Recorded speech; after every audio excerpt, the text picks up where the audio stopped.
Hello friends, welcome to Locust. Transgender rights, legal recognition as third gender.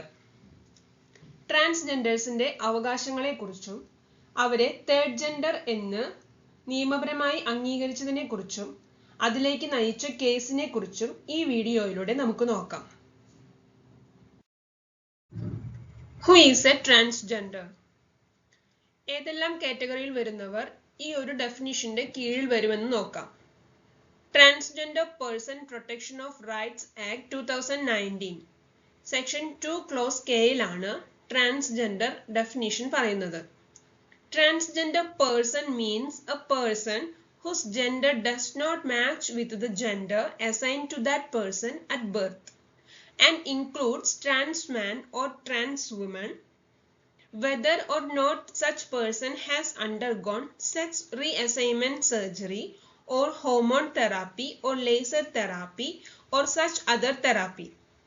Person with intersex variations, gender queer, and person having socio-cultural identities as Kinner, Hijra, Aravani, and Jogda.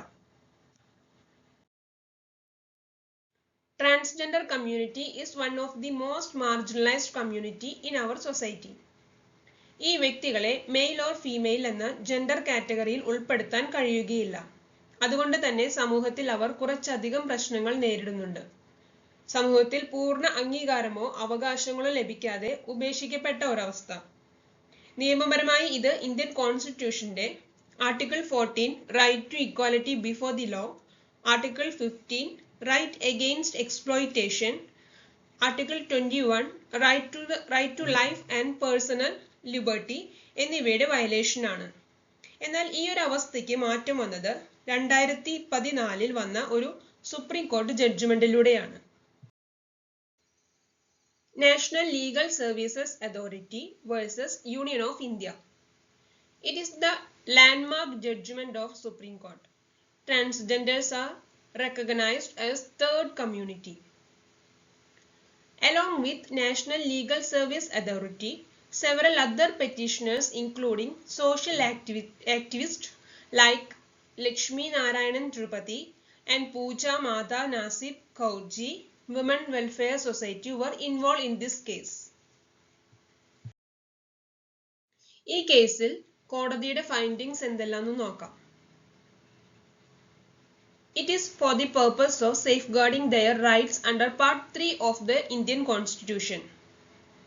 Their right to decide their self-identified gender is also upheld, and the center and state governments are directed to grant legal recognition of their gender identity, whether as male, female, or as third gender.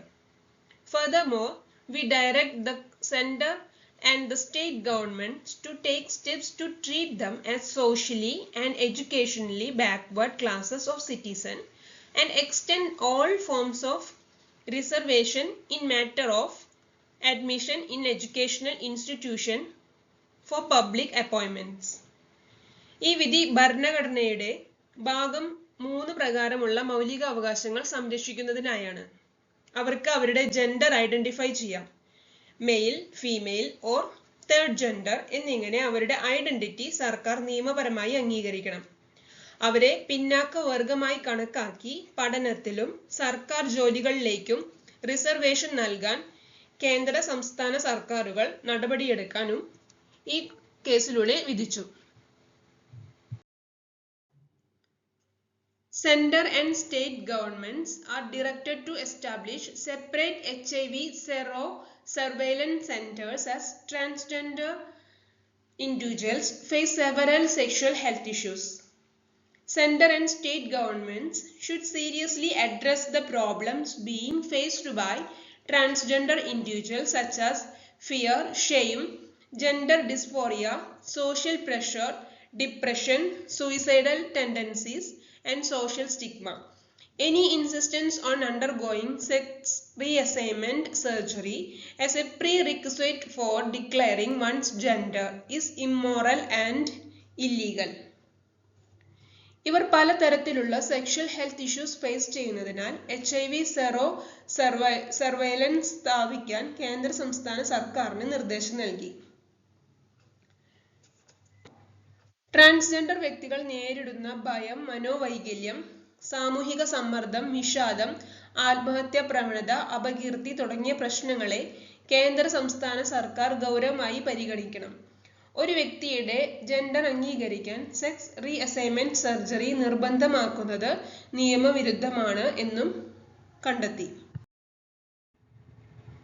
The center and state governments should take proper measures to provide medical care to transgender in the hospitals and also ensure the provision of separate public toilets and other necessary facilities for them.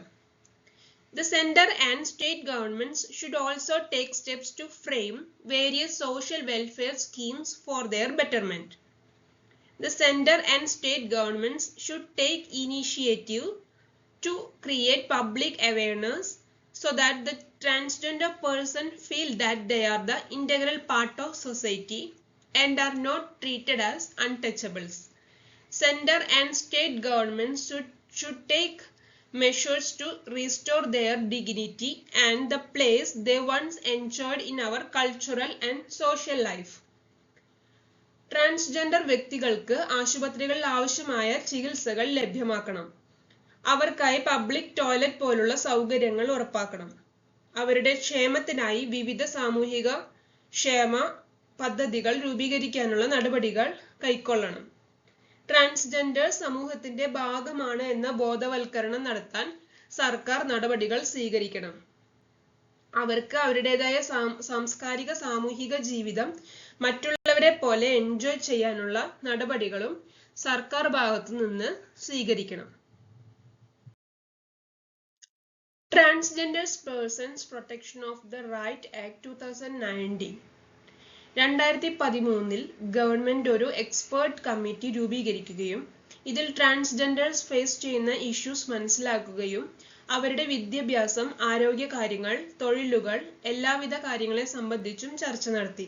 2016 transgender person protection of right bill introduce ചെയ്യുകയും but it faced some criticism and reintroduced in 2018. Finally 2019 Lok Sabha and Rajya Sabha ഈ bill പാസ്സാക്കുകയും transgender person protection of right act നിലവിൽ വരികയും ചെയ്തു. Thank you for watching LawQuest. നിങ്ങളുടെ വിലയേറിയ അഭിപ്രായങ്ങളും നിർദ്ദേശങ്ങളും സംശയങ്ങളും കമന്റ് ബോക്സിൽ രേഖപ്പെടുത്താൻ മറക്കരുത്. നിങ്ങളുടെ സംശയങ്ങൾക്കുള്ള മറുപടി ഞങ്ങൾ നെക്സ്റ്റ് വീഡിയോയിലൂടെ ക്ലാരിഫൈ ചെയ്യുന്നതാണ്. Thank you.